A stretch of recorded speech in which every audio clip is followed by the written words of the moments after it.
Hello and welcome back to another episode of Impact Factor. I am your host, Katie Van Aken, and this week I had the absolute pleasure of talking to a former lab mate of mine who was just recently named to Drexel's list of 40 under 40, and she was nice enough to share with us her journey, and we get to find out a little bit of what she's doing now. So without further ado, I give you Kathleen Maleski, PhD.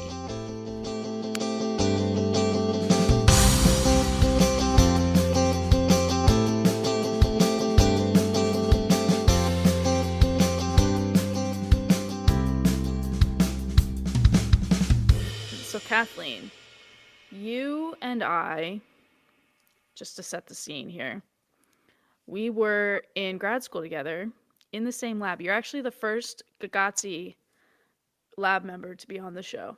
Really? Yes. Oh.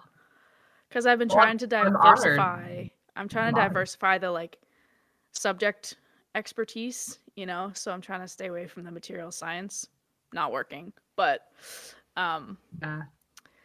So, welcome to the show. Thank you for having me. So, let's start. Let's start with your undergrad, I guess. So, just go ahead, jump in. I went to a small liberal arts school in Chestertown, Maryland called Washington College, and I majored in physics. Woo-woo. And I actually... Katie, we played soccer against each other, remember? Yeah. Undergrad. Undergrad. Crazy. Yeah. I've had a lot of soccer players on the show, actually. But we didn't know each other yet. I know. It's true. Yeah. It's true.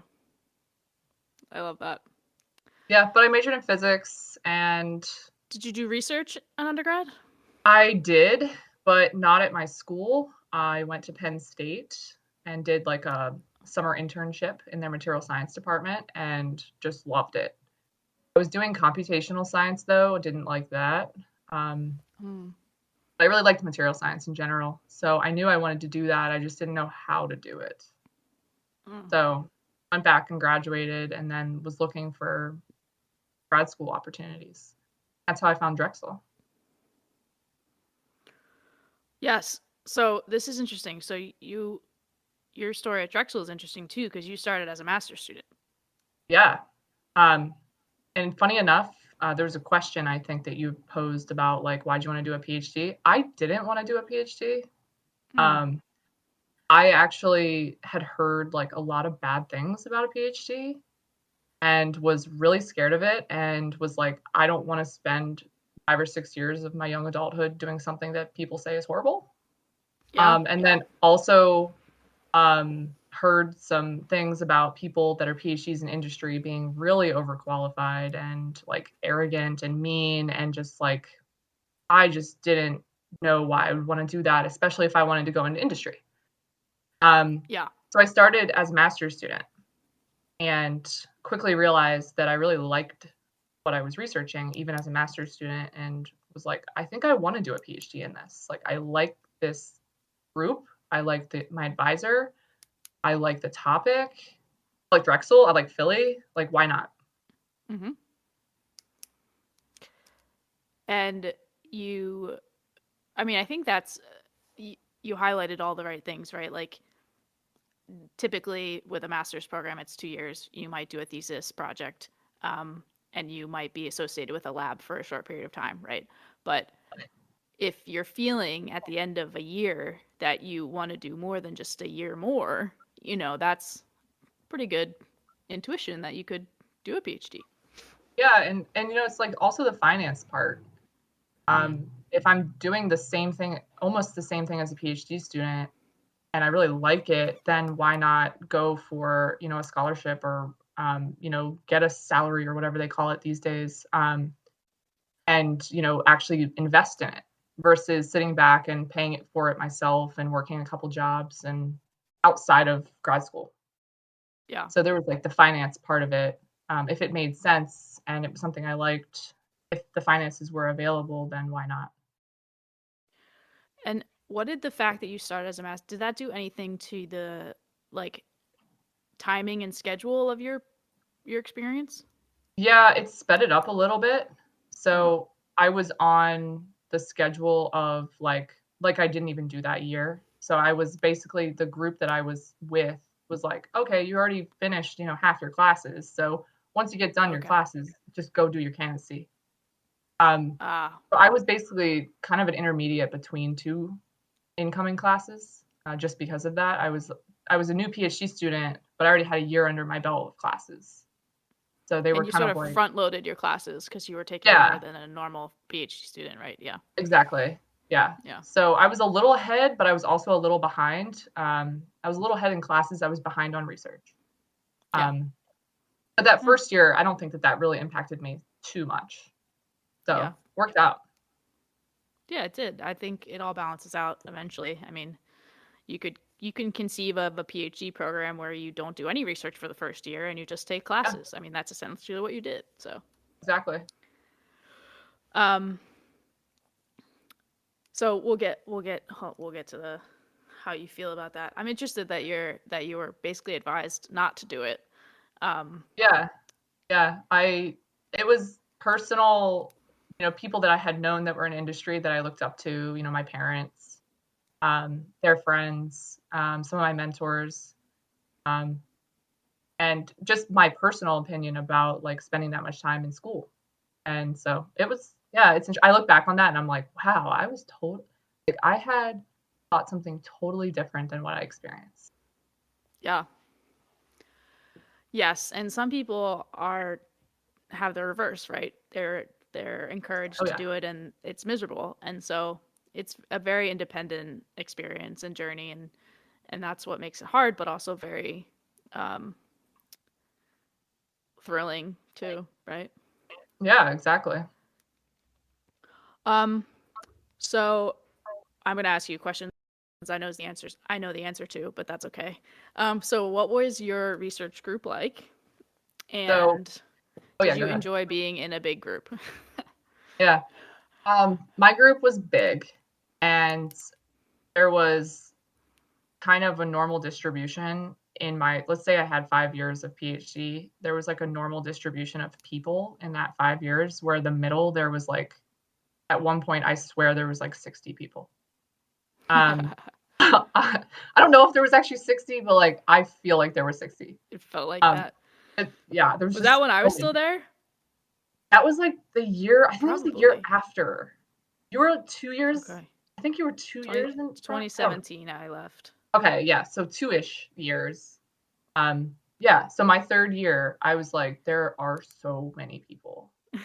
And that was like the year where I felt like I was starting to, get a hang of what PhD was and mentoring people, starting to mentor people and I was writing papers of my own and had a lot going on. And there was just Hmm. so many people.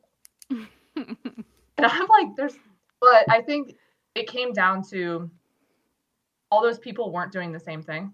So there was Hmm. like some organization where we might overlap, but we have separate tasks. We have separate research directions. And like I'm researching, how to disperse a material in solvents. Somebody else might be researching how to put that ink on a substrate.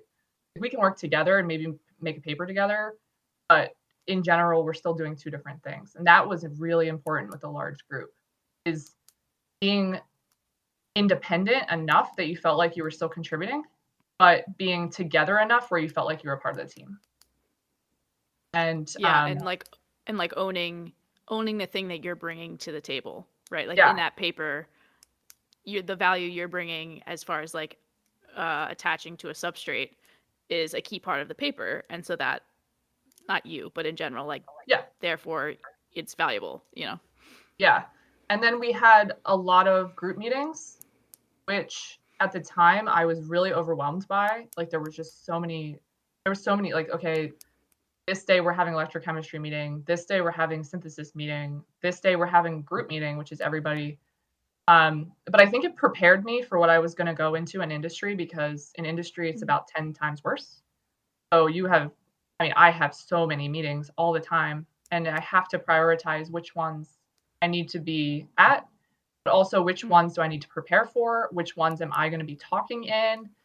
And so even though it was overwhelming at the stage of PhD life and there were so many people and you had to coordinate and you had to really talk through your research, only prepared you for what was probably going to be next in your career. So being in a large group has its pros and cons. The pros are that you have a lot of people around you.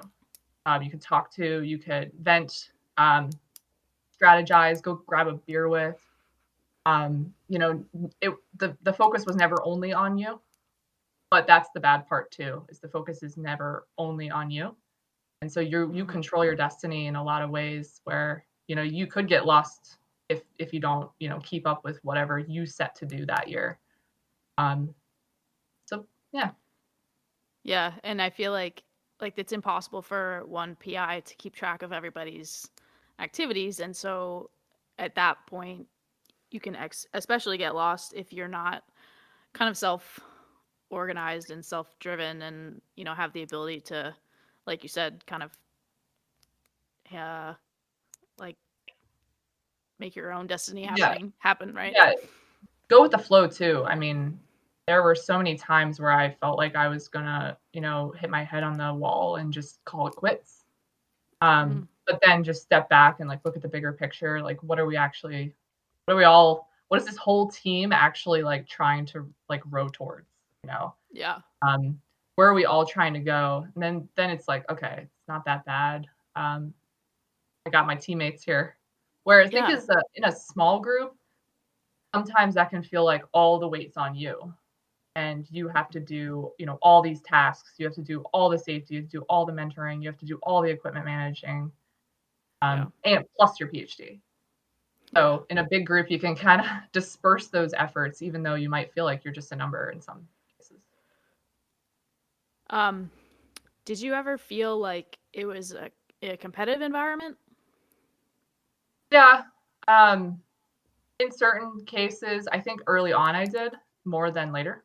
Because early on, I didn't really know what the expectations were for myself, really. Didn't understand, like, what does it take to graduate, which is majority of people's goals that are there. You have postdocs and visiting scholars that they don't have that goal. They're already past that. So once I figured out, my goal is to actually leave here and be successful and, carry on with something else. And once I got that I was like, it doesn't matter really what I do versus what, my lab mate does, as long as we're both helping each other. But in the beginning, that's tricky because you don't know really what well, at least I didn't. I didn't know what my topic was going to be day one.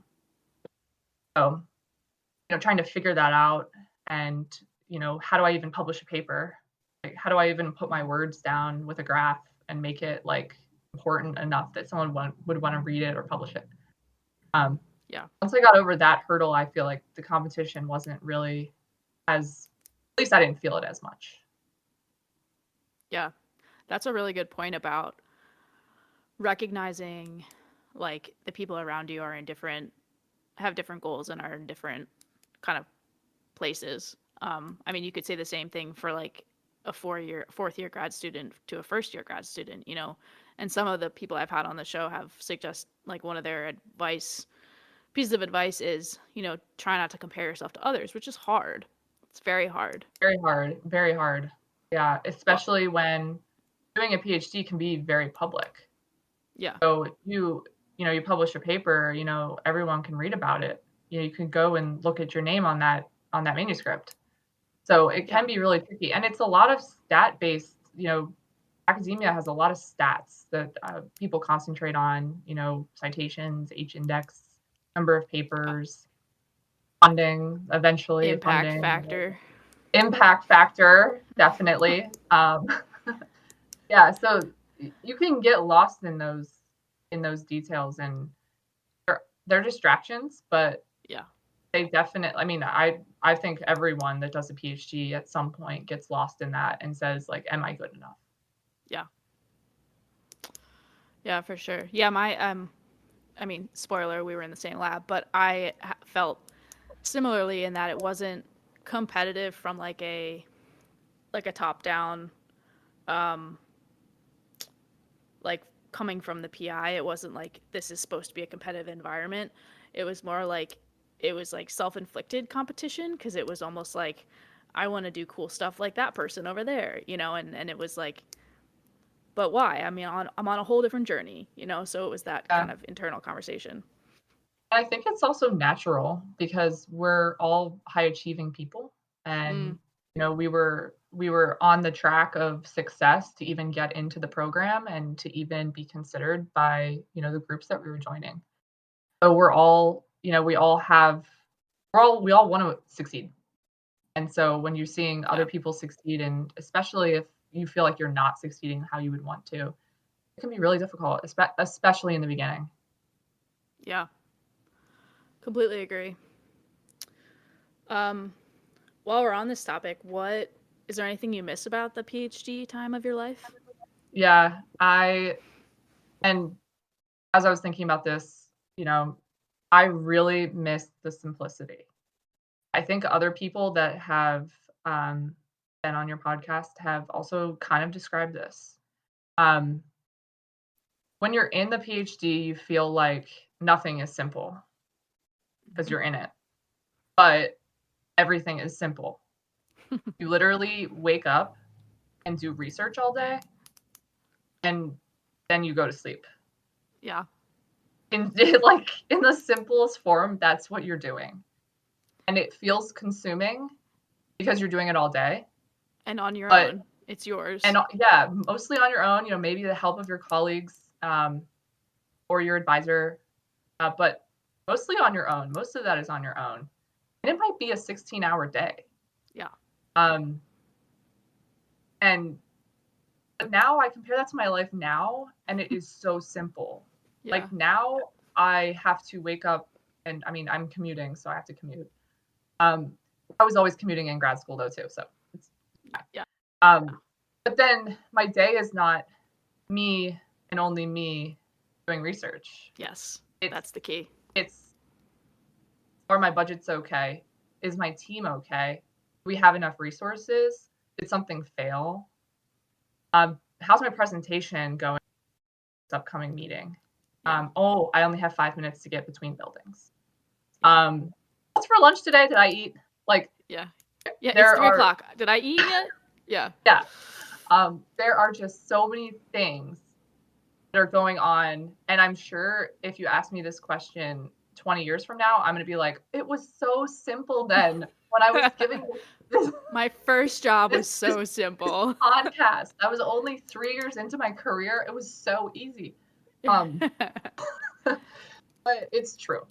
So I really miss the simplicity of that. I really miss like being able to just grab a cup of coffee and go read a paper. Um, I can still do that now. I still do try to do that now. I still try Mhm. to carve out moments where I can go and like be more simple, like really strive to do that at my job. But sometimes it's not possible. So that's what I Yeah. miss.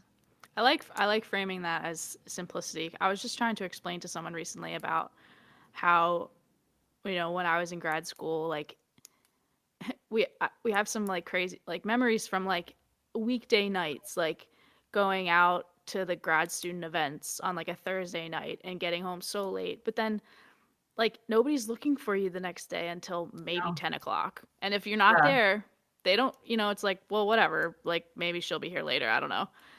So there's just this like you're now I will say a lot of that experience I think improves your ability to be self-managing and um I think that's the non PhD side of what you learn while doing a PhD is like how to do that. um but it's something nice about it. Definitely. Oh, totally agree. Or just like going to a cafe in the middle of the day. Yeah, Like I used to do that all the time. I lived in South Philly for the first couple of years of my PhD, and there'd be days I'd be like, I'm just like leaving for lunch, and I'm just gonna go chill in a cafe and like write a yeah, paper. Like and nobody cares. no one cares. It's you do you. um One thing I miss too is when someone in the group had like a weird result and we would all just like sit in the conference room and like draw things on the chalkboard and be like, well, maybe this is what's happening. Like, could it be this? You know, like those conversations. And we were always like not right, but it was just so fun. Yeah, totally agree. Okay, so let's move to, so I don't want to like spoiler alert, but you defended right before COVID, correct? Yes. What was that like? You were still in person defense, like normal? Yeah, it was normal. I honestly, it was a great day, but it was very typical. Um, in my defense, went out after that night, which was awesome. It was really fun. And then the next day, I literally watched movies all day because I was so tired. Yep. At home. Love that. Yeah. And then I had not gotten an offer. I had not accepted an offer for a job yet. I had been interviewing at that time. So my advisor just basically said, we'll just bring you on as basically a postdoc until you feel that you need to move on or whatever. And so I was like, okay, perfect. So I didn't have any like, I got to be done by this day, I got to wrap things, I knew I had to wrap things up in general and pass the torch, but it was pretty relaxing because I was like, I'm going to go back to the lab this week. Yeah. Yeah. And then I had been interviewing basically all of January, early February of 2020. And then I accepted a job early February of 2020 and then started at my current position in March of 2020 at GE in upstate New York. And then 6 days after I started, they basically locked the whole place down and were like, work from home. Wow. So that was like, I tell people at work all the time, they're like, oh my gosh, I can't believe you didn't even know anyone. I'm like, I knew no one. I knew nothing. I had no training in the sense of like company training. Sure. And I just basically, luckily had a job. But I basically worked from home for 6 weeks, analyzing, the project that I had come on to help with, analyzing a bunch of data they had collected over the past couple months. And then I was basically begging my manager for opportunities to go back on site and just help whatever team needed help. Like I was going absolutely crazy, being at home analyzing data that I didn't collect or didn't even know how it was collected. And so I found an opportunity, someone needed help, and I was only on site to literally process samples, like something that a technician level position could have probably done perfectly fine. I was doing. And it was totally fine because I just wanted to be there doing something. And it ended up working out really well because that whole team I work with to this day. And about a week or two after I came back to site, the main program that I was working on actually got defunded and postponed in a whole year. So it was like, wow, if I wouldn't have like reached out and said I want to come back on site, I would have basically been without work. I would have been given more work in a different route, but it worked out. It's really odd how that type of stuff happened. And then it's you controlling your destiny, I guess. I don't know. Without knowing it. GE was always open. So we were open the whole time. We had really strict protocols, but we were open the whole time. So there was always somebody on site. There was always people making stuff, happen. So went on business as usual almost. We had a lot of safety protocols and stuff. No in-person meetings or anything like that, but people were in the labs. People were making the work happen. The doers were doing. This is so I like to say. And we just kept it moving. So let me get this straight. So you were hired to what would have been a lab research position? Yeah, I was hired as a research scientist, which is, it doesn't have to be a PhD level. There are people actually of all backgrounds that are in that position. It just depends on how you get there. But typically, if you're hired directly out of grad school, that position would require a PhD. So it's it's an independent contributor position. So you can plan your own experiments. You're nested under a program, but you're basically your own person. You would record the data or get help with others through technicians or other people. But you would be responsible for that data and responsible for what you're presenting. So and I was in that role. Yeah, go ahead. Oh, I was going to say, so the data that you were being asked to analyze, was that data that you were from, like, what, I don't know if you can tell me what kind of data it was, but is it data that you would be familiar with, or were you just like kind of being a monkey? I was analyzing mechanical test data, which I had never seen in my life. Okay, yeah. And I was just like, I don't even know, like, I don't have a mechanics background. Right. And the role that I was hired into is a ceramics role, which does require mechanics. And I ended up learning a lot about it. And to this day, I'm still, how do I do that experiment? What do we need to consider? I go and look for other people that did PhDs or did masters or just have a lot of experience in mechanical testing. Yeah. I was basically analyzing load curves. Yikes. And I had really never done that other than outside of like, a mechanical engineering 101 course that, I think I took in like undergrad. Yeah. So the data even itself, I was like, I know how to analyze this because I was instructed how to do it. And I'm checking that I'm doing it correctly with everyone that's collecting the data, but I'm not familiar with this technique. Yeah. So it's also like not like intellectually stimulating. So no wonder you were like, I need to go back to the lab to what I'm like good at and familiar with. Yeah.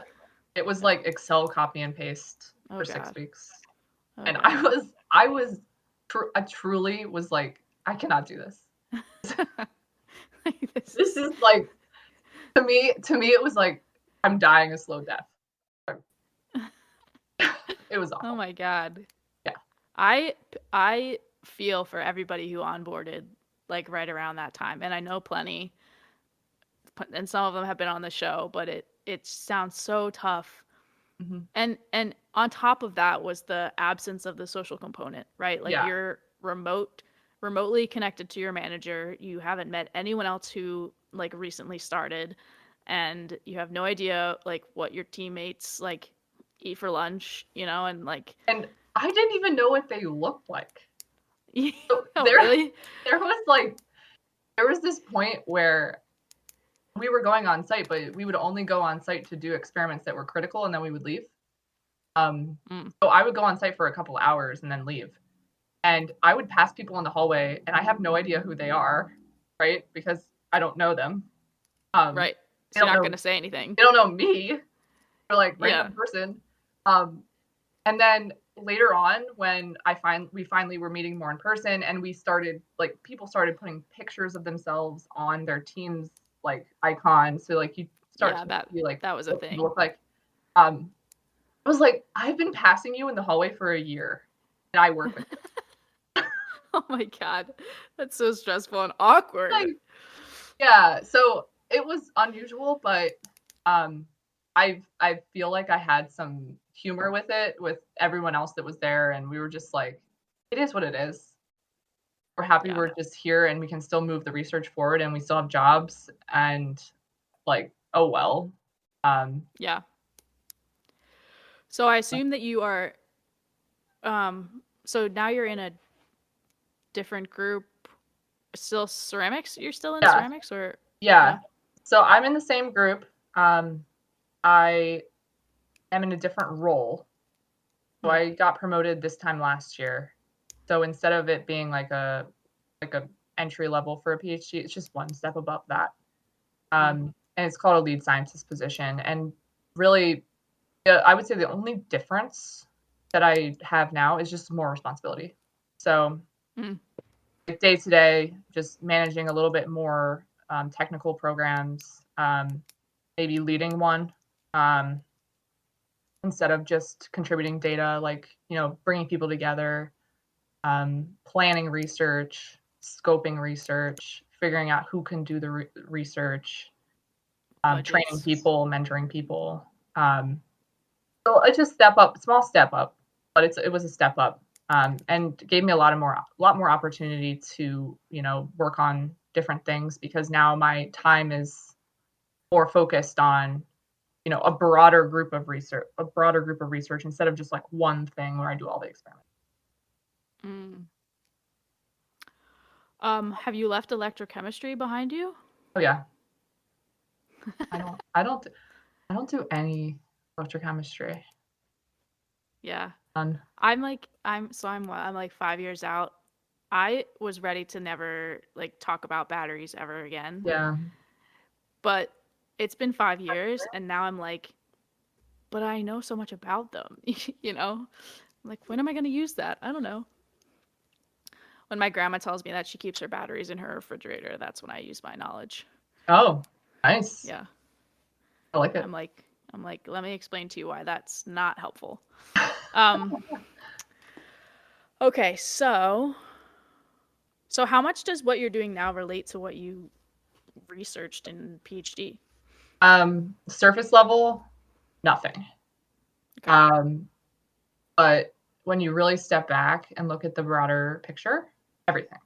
So surface level, so my PhD was basically researching a class of nanomaterials that are 2D in nature, like graphene, but learning how to process them, especially in solutions, to make inks, to figure out how to cast them, to figure out how to put them on substrates, figure out how we could size select them, things like that. But solution processing.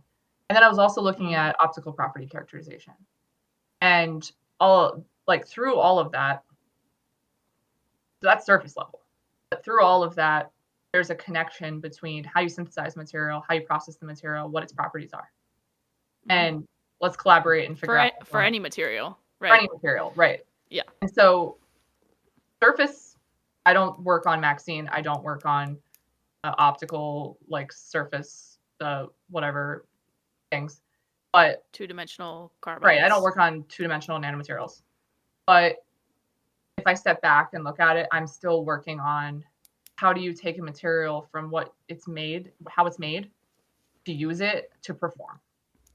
So the thought process around the variables that might be important, the implications of your results, how to analyze the data, how to even design the experiments, they're all the same. So that's cool. I'm doing the same thing on a different material system. You sound very wise. I really that was very good. That was very good. No, I mean, I followed you that whole time. I was like, yeah, I can see it, because you learn how to do it on one set of materials and you then can apply it to anything like that. So yeah. Very cool. And I mean, now that I work with all these really smart geniuses that have PhDs in all sorts of different topics, and even experience, they don't have to have a PhD. I work with a lot of people that don't have PhDs, and they are super smart. They have a lot of experience. They know how things work. And if I don't understand something, I can just ask them. Yeah, they've seen things. They have. I know. One day that'll be us. Yeah, one day. All right, let me check my questions.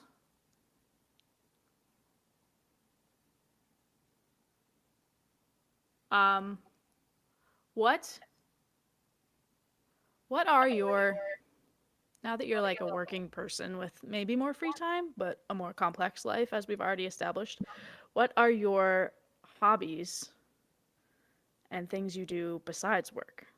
So I mentioned that Evan and I live in Vermont, and we have a 40-acre property.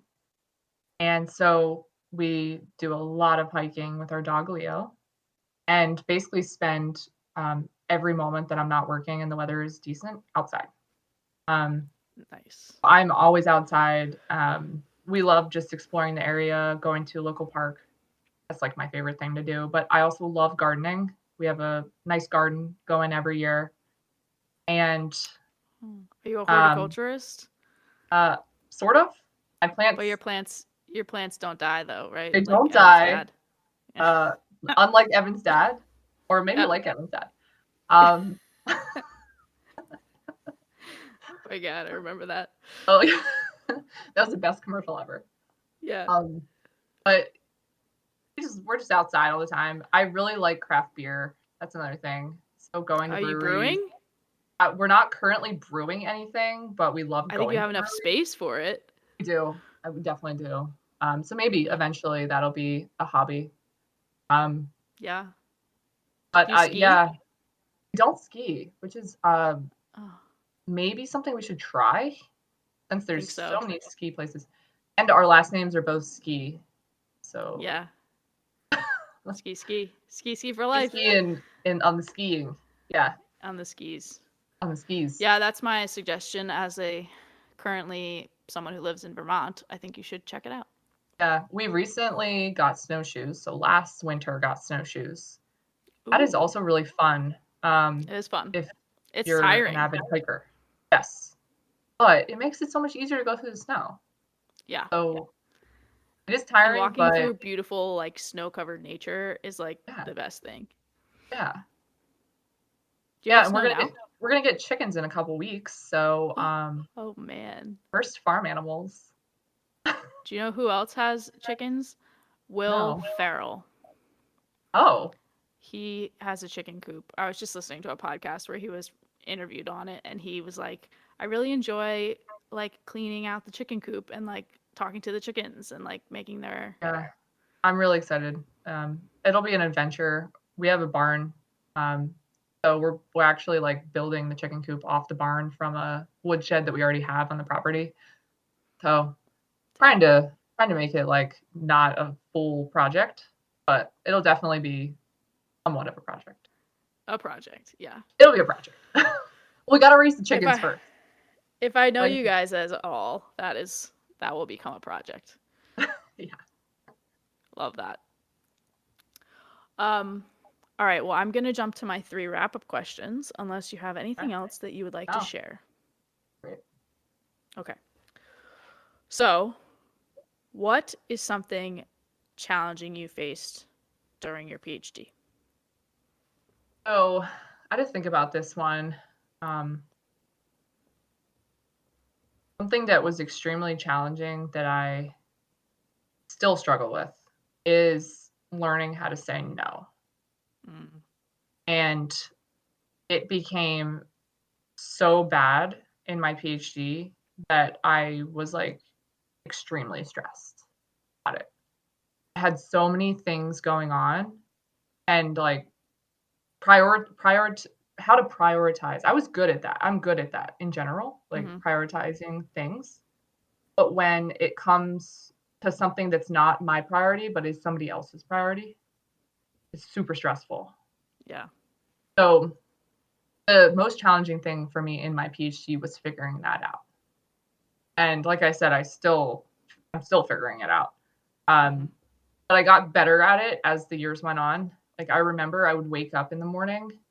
There would be certain mornings. We had a lot of collaborators overseas that I would receive more than 5 emails asking for samples. Yeah. And that is awesome. That means that like people like your research, they want to work with you.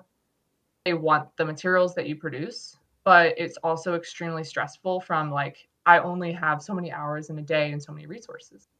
And I have to do my own research. Like I have to graduate. Yeah, So that's your goal. That's why you're there, yeah, right? every time I'm making samples for you, I am taking away making samples for me. And there's a pro to that, and it's collaboration. I mean, I got to work with so many people in so many different parts of the world and working on many different topics I would have never even touched through that collaboration. But to figure out where I draw the line and say, no, I have to work on my research today, even though there's these 5 emails that are like, where's my sample? That was really challenging. And I got, there was a couple of days where I was just like, I can't do it. I need to go home because I'm just too stressed. So which is tough was because really you're stressed, so you're not doing either your research or other people's things. Yeah. You know? It was like distracting. It's like paralysis. Yeah, like the emails these days, there's just so many emails. And just figuring out how to filter those for your priority lists, and like setting a priority for you for that quarter was how I got through that. So I was like, this quarter, personally, I want to focus on blank for my thesis. And then like three collaborative projects that I really wanted to move forward, like really heavily. And that was it. If I didn't have time for those 4 things in a day, well, then I'm too overbooked. And if I do have time for things past that, then I can do somebody else's sample. So that was That's my cool. biggest challenge. Yeah, I learned 2 things, I think. One was to not check my phone when I woke up in the middle of the night, which was like huge, because even if it wasn't like an international collaborator, if it was like someone from our group or like our advisor or whatever, I just didn't need to read that and feel stressed at 2 in the morning. It could wait until I woke up for real. So yeah, that's a nice part too. Like in industry, majority of the time, you're not connected to your work email, and you're choosing if you are. Right. I'm not. I have a totally different work device. Most of the time I turn my computer off when I leave work, and it doesn't get turned on until the next day. Wow. So it's good. I do not get connected. That's good. That divide is good. It's healthy. The other thing that I learned, because I had the same problem as you, right? Saying no. I learned to say, instead of yes, but not now. So I'd be like, yes, I really want to do this for you, but here are the things I need to get done first. And then, I wouldn't lay them out, but I'd be like, here's where you land on my priority list, and especially if people come to you and they're like, I need this now because I am like behind. I'd be like, well, look, your inability to plan is not like, should not be my burden, right? But that's so hard to learn. And like, I think maybe I learned it like in my 5th year. Yeah. I struggled with it until the end. I'm like I said, I'm still struggling with it in a lot of ways. So work in progress. Work in progress. Things we learn. Okay, good answer. Good conversation. Next question. What advice would you give to yourself in your first year ish? Yeah. This was another one. I had a couple that I was like, I could say a couple things. The main one though is don't sweat the small stuff. Because it's so small. It is so small. It doesn't matter. Give me an example. So like a failed experiment. Like I used to get nervous when I had to present at group meeting. And that's rightful. Like you can be nervous before a presentation. That means that you want to be prepared. You care, that you care, that you want that you're focused on your delivery. But I was so nervous about it. Yeah. Like, what are they going to think of me? I didn't get that sample completely done. Oh no, like, what about that data point? It's a little off. It's kind of like an outlier, but I don't know why it's an outlier. Like, all of those things, they do matter. The point that you're focusing that much on it means that you're in the right spot, because you should focus that much on your data. But in general, it doesn't actually matter that much. And most of the time when it goes to a publication or, a final presentation, maybe for like a defense or something, that outlier data point is like so long gone that it was like a one-off experiment and you dropped that thing like 4 years ago. Yeah. And it does matter. You can be nervous, but don't sweat it so much that it makes you not have a good day. Yeah. Yeah. Like prioritize your mental health over that stress, ideally. Yeah, and just it doesn't have to be perfect. It's the data is the data. That's a good one. Is to not sweat perfection. Yeah, like the experiment that you have organized and conducted and executed is going to be the data that it is, and it's not your fault if there's an outlier. It's good. It's a Don't good sweat one. it. That's a good one. Hmm. All right, last question. To end on a good note, do you have a good memory or story you would like to share? Yeah. I had so many good memories, like going out after like a hard day and like just blowing off steam, right? Mm-hmm. But I think some of the best memories I have from grad school are just opportunities that I got to travel. Mm-hmm. And it's not even grad school at that point. Like you're on your own traveling somewhere new. And that opportunity was only because you were in grad school. Yeah. And my example that I was thinking most about was I went to South Korea twice and I spent 2 summers there. And before I had went to South Korea, I had traveled abroad once in my life, I think. Yeah. And I had went to Europe with a bunch of my lacrosse teammates. We played lacrosse in Europe. And going to South Korea by myself, I had a lot of preconceptions about what Asia was and like what I was gonna like my environment that I was gonna be in. I was kind of like unsure about it.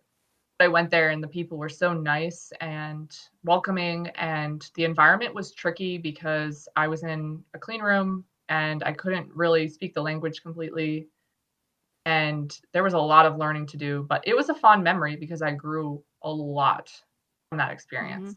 Like I became independent because I had to be, and I had to figure out how to convince people that my research was important, even though they weren't going to benefit. Mm. And so I look fondly on those times, even though that was probably the most stressed I've ever been in my life when I was over there. Was the Um, second time less stressful?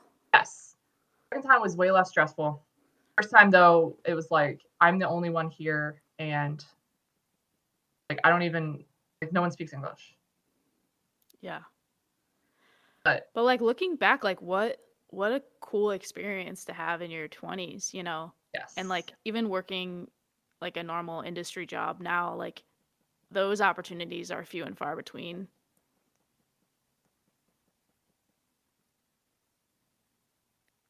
I was like living on campus, which was great. It was good for that time in my life. But the second year, I actually requested to live in the village.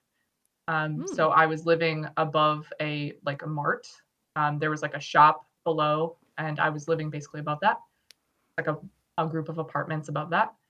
And that was just totally awesome. There Yeah. was communal kitchens, and I ate dinner with like my neighbors. And like we didn't speak the same language, but we Yeah. spoke the same, like we were all Food. humans and we were like, oh, this is great food, you know? Um, Yeah. and like people were playing soccer in the streets, like they had like a little like pickup soccer game at night, and I'm like, yes, this is great. Like I don't need to speak English to play soccer. True. Um, so it was a really good experience, like being in the village, and like it was right next to campus. Like the walk was just a little longer. Um, but I grew a lot as a person when I was over there, a researcher and a person. Yeah. That's great. I feel like looking back on it too, when you have some distance from an experience like that, you really see those positive things too. While still Definitely. recognizing the stress that you felt and the fear. Yes. Yeah. Very cool. Um, all right. Well, that about wraps it up. Anything you want All to right. plug? I will. I'll plug for you that Kathleen was just named one of Drexel's 40 under 40, which Woo. I don't know what that means, but it seems legit. Yeah. I'm excited, and I'm really grateful for all my colleagues' support, and like all the people that I've worked with over the years. I mean, that's like really like a 40 under 40 is like it's not just you, it's like Yeah. everyone that has been a part of your career and your family and your friends. So I'm just so grateful that I was in a good space and had so many opportunities. Yeah. Very cool. Well, congrats on that. Thank you. Um, congrats on your chickens. Equally Yay. important. Yeah. Yes. And thanks so much for coming on the show. It was nice to catch up and hear your wisdom. I appreciate it, and I'm just so grateful that I was able to be here.